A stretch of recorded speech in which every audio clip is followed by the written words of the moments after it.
नमस्कार, आप देख रहे हैं इंडिया न्यूज। आपके साथ मैं हूं चित्रा त्रिपाठी। दिल्ली एनकाउंटर का सच आखिर है क्या? जी हां, दिल्ली में बागपत के कारोबारी के एनकाउंटर पर गंभीर सवाल उठ रहे हैं। मनोज वशिष्ठ के घर वालों ने दिल्ली पुलिस पर फर्जी एनकाउंटर का आरोप लगाते हुए केजरीवाल के घर पहुंचे हैं ये लोग। इसके पहले परिवार वालों ने राजनाथ सिंह से भी मुलाकात की थी।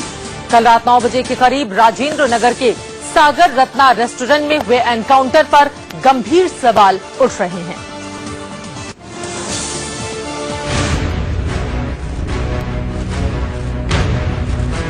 मैं जुडिशियल इंक्वायरी चाहती हूँ। मेरी प्रधानमंत्री जी से यही रिक्वेस्ट है कि मैं जुडिशियल इंक्वायरी चाहती हूँ। मेरे को इंसाफ चाहिए। मेरी 2 छोटी छोटी बच्चियां हैं, सब खत्म कर दिया मेरे उन लोगों ने। ये प्रियंका वशिष्ठ हैं, जिनके पति मनोज वशिष्ठ का न्यू राजेंद्र नगर के इस सागर रत्ना रेस्टोरेंट में कल एनकाउंटर किया गया। दिल्ली पुलिस मनोज वशिष्ठ को अपराधी बता रही है, लेकिन परिवार वालों का दावा है कि मनोज के खिलाफ कोई मामला नहीं था, फिर भी उसका फर्जी एनकाउंटर कर दिया गया। Inspector had come. He got the information that a criminal who is wanted in many cases, he's come to Sagar Ratna in this place. So the inspector, along with the team, they came here, and after identifying the criminal, he identified himself as well, that he is from the police. The man and the inspector caught him. The other policeman also helped him, but in the meantime, the criminal by that time had taken out the pistol, and there was a scuffle. फर्जी encounter किया उन लोगों ने, हत्या की है, murder किया है। सर में गोली मारी, सीधे हाथ की तरफ, कान से 2 उंगली ऊपर, और उन्होंने उसे मार डाला। 150-200 लोगों के सामने उन्होंने उसको मार डाला रेस्टोरेंट में। लेकिन एनकाउंटर होता तो कहीं और गोली लगती, उनको खाली एक ही गोली लगी हुई है दिमाग के अंदर, सिर के अंदर, और उनके पूरी बॉडी पे कहीं पर कोई भी गोली का निशान नहीं है। और अभी वहाँ पर एक पुलिस वाला आया था, उसने हमने फोटो खींची है, उसने बोला था कि पोस्टमार्टम रिपोर्ट में तुम्हारे पक्ष में करा दूंगा, मुझे 2 लाख रुपए की रिक्वायरमेंट है। अब समझिए कि कल शाम सागर रत्ना में एनकाउंटर कब और कैसे हुआ। वक्त रात के 8:30 बजे का था। न्यू राजेंद्र नगर के सागर रत्ना रेस्टोरेंट में मनोज वशिष्ठ अपने ड्राइवर अन्नू यादव के साथ पहुंचे। अन्नू यादव के मुताबिक उनके कुछ लोगों के साथ एक राजनीतिक मीटिंग थी। हम लोग वहाँ पे 8:30 बजे करीब पहुंचे थे यहाँ सागर रत्ना में, और सुबह निकले 1:30 बजे। तो एक वहाँ पे बसंत कुंज में मीटिंग थी, उसके बाद में यूपी भवन आई, यूपी भवन के बाद में यहाँ मीटिंग थी। अंदर मनोज वशिष्ठ मीटिंग कर रहे थे और इधर दिल्ली पुलिस अपना जाल बिछा रही थी। करीब 9 से 9:15 के बीच रेस्टोरेंट में एक गोली चली। जबरदस्त अफरा तफरी मची। मनोज वशिष्ठ का ड्राइवर ऊपर की तरफ भागा, लेकिन पुलिस ने उसे अंदर नहीं जाने दिया। आप कार पे बैठे हुए थे, अंदर नहीं थे रेस्टोरेंट में, लेकिन जब आपको सूचना मिली आपने क्या देखा वहाँ पे? कुछ नहीं, उस समय पुलिस थी, और मैंने जब नाम सुना तो मैं ऊपर भागने लगा, तो पुलिस वालों ने रोक दिया, ऊपर नहीं जाना। अन्नू यादव ने यह खबर मनोज वशिष्ठ की पत्नी और उनके रिश्तेदारों को दी। कुछ ही देर में मनोज वशिष्ठ की पत्नी और उनके भाई अनिल और कुछ रिश्तेदार भी यहाँ पहुंचे। इन सभी ने पुलिस पर फर्जी एनकाउंटर के आरोप लगाए, तो उनसे मनोज वशिष्ठ के खिलाफ दर्ज मामलों को लेकर भी सवाल भी उठा। वो तो कुछ भी बोलते हैं, उनका कहने का क्या है? कोई भी वायलेंस का केस नहीं था, कोई भी ऐसा केस नहीं था जिसके लिए उनका ऐसे इस तरीके से एनकाउंटर किया जाए। कोई टेररिस्ट थोड़ी थे वो। आप उनका प्रोफाइल देखिए, बागपत में उन्हें भगवान मानते लोग। 101 लड़कियों की शादी की थी उन्होंने।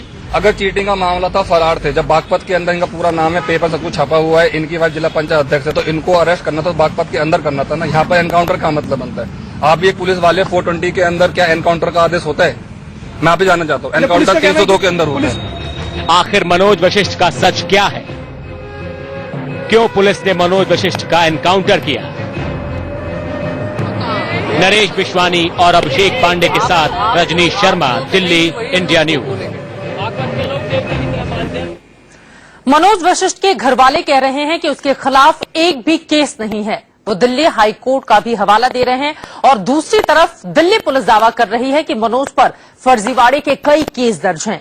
मनोज के घरवालों का कहना है कि दिल्ली पुलिस के स्पेशल सेल लगातार उनका पीछा कर रही थी और उनको परेशान कर रही थी।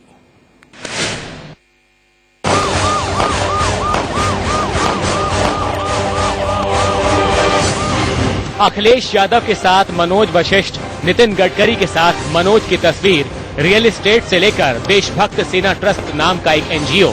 बागपत के रहने वाले मनोज वशिष्ठ के साथ जुड़ी ये कुछ बातें हैं जो किसी को भी सोचने पर मजबूर कर सकती हैं कि क्या ऐसा इंसान इतना खतरनाक हो सकता है कि उसका एनकाउंटर करना पड़ जाए। मनोज वशिष्ठ के घर वालों की माने तो उन पर कोई केस नहीं था। पटियाला हाउस कोर्ट के एडवोकेट संजय श्रीवास्तव जी को सारी घटना से अवगत कराया। उन्होंने बताया हम सारी चीजें निकाल लेंगे। उन्होंने एक अपील डाल दी पटियाला हाउस कोर्ट में स्पेशल सेल के खिलाफ, दिल्ली स्पेशल सेल के खिलाफ।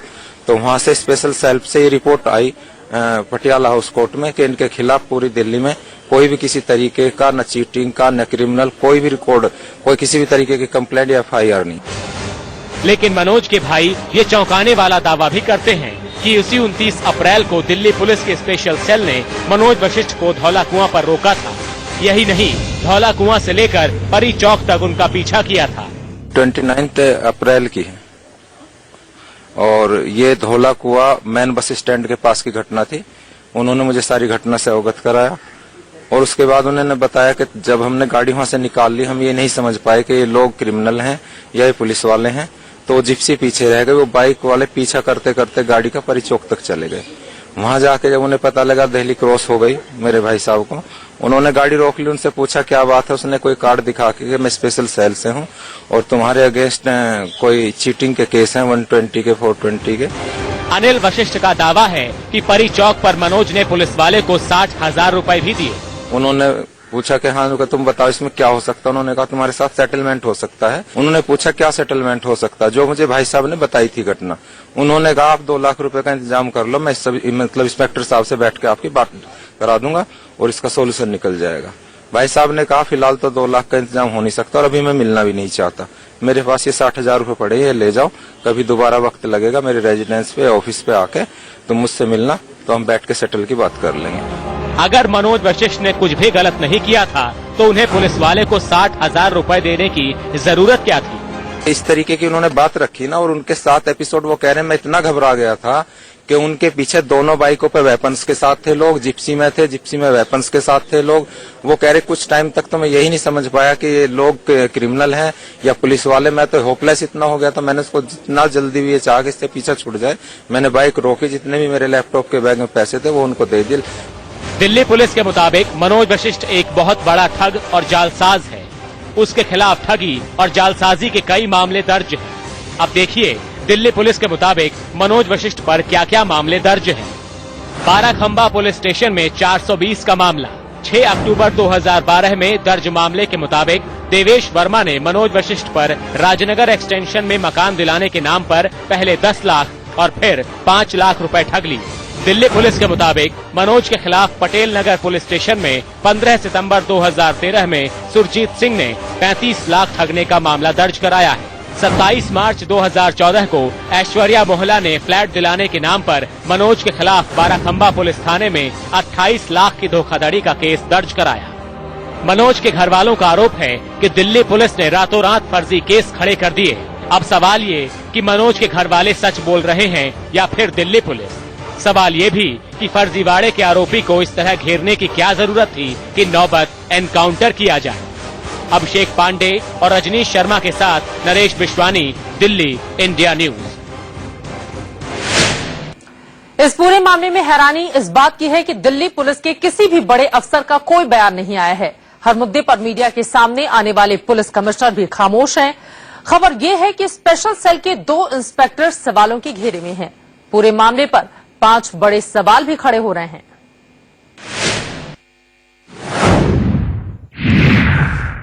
चीटिंग का मामला था, फरार थे। जब बागपत के अंदर इनका पूरा नाम है, पेपर सब कुछ छपा हुआ है, इनकी वाइफ जिला पंचायत अध्यक्ष है, तो इनको अरेस्ट करना था, बागपत के अंदर करना था ना। यहाँ पर एनकाउंटर का मतलब बनता है। आप भी एक पुलिस वाले 420 के अंदर क्या एनकाउंटर का आदेश होता है? मैं आप ही जानना चाहता हूँ। एनकाउंटर 302 के अंदर होता है। सागर रत्ना के अंदर सीसीटीवी की फुटेज निकाल लीजिए, सब कुछ आपके सामने क्लियर हो जाएगा। और हम ये चाहते हैं मीडिया वालों से कि सीसीटीवी कैमरे की फुटेज डिलीट न हो पाए सागर रत्ना किसी भी तरीके से। कोई भी बदमाश होता है तो वो अपने साथ 10-15 लोग लेकर चलता, अकेला मिलने के लिए पब्लिक प्लेस में वो कभी नहीं आता। एक फरार अपराधी जिसके ऊपर की पुलिस कहती है इनाम घोषित है, वांछित अपराधी, उसका कहीं पर कोई भी पेपर के अंदर कोई आईडी नहीं आता, कहीं पे इश्तेहार नहीं छपते उसके कि ये एक वांछित अपराधी है। हमें ये भी नहीं पता, हमारे पास हाई कोर्ट की एक एप्लीकेशन है, इसके अंदर लिखा गया है कि हाई कोर्ट के अंदर इनके ऊपर कोई भी केस नहीं है। अगर हाई कोर्ट लिख के दे दिया कि आपके ऊपर कोई भी केस नहीं है, तो कल की डेट के अंदर ये कितना केस कैसे हो गया? पुलिस के कथित एनकाउंटर में मारे गए मनोज वशिष्ठ के परिवार के लोगों और रिश्तेदारों ने गृह मंत्री राजनाथ सिंह के घर के बाहर प्रदर्शन किया और इंसाफ की मांग की। हालांकि यहां से उन्हें कोई आश्वासन नहीं मिला और पुलिस की भारी बैरिकेडिंग के चलते इन्हें वापस लौटना पड़ा। इसके बाद इन लोगों ने दिल्ली के सीएम अरविंद केजरीवाल के घर का रुख किया और वहां भी प्रदर्शन कर इंसाफ की मांग की, जिसकी तस्वीरें हम आपको टीवी स्क्रीन पर दिखा रहे हैं। जुडिशियल इंक्वायरी चाहती हूँ और मैं ये भी चाहती हूँ कि जिन लोगों ने ये काम किया है उन्हें अरेस्ट किया जाए। हम यहाँ से पहले गृह मंत्री श्री राजनाथ सिंह के यहाँ गए थे, क्योंकि दिल्ली पुलिस सेंटर के अंडर में आती है कि वो इसमें उचित कार्रवाई करें। जिससे प्री प्लान मर्डर को उन्होंने एनकाउंटर का रूप दे दिया, वो उसकी सही तरीके से सत्यता से जांच कराए।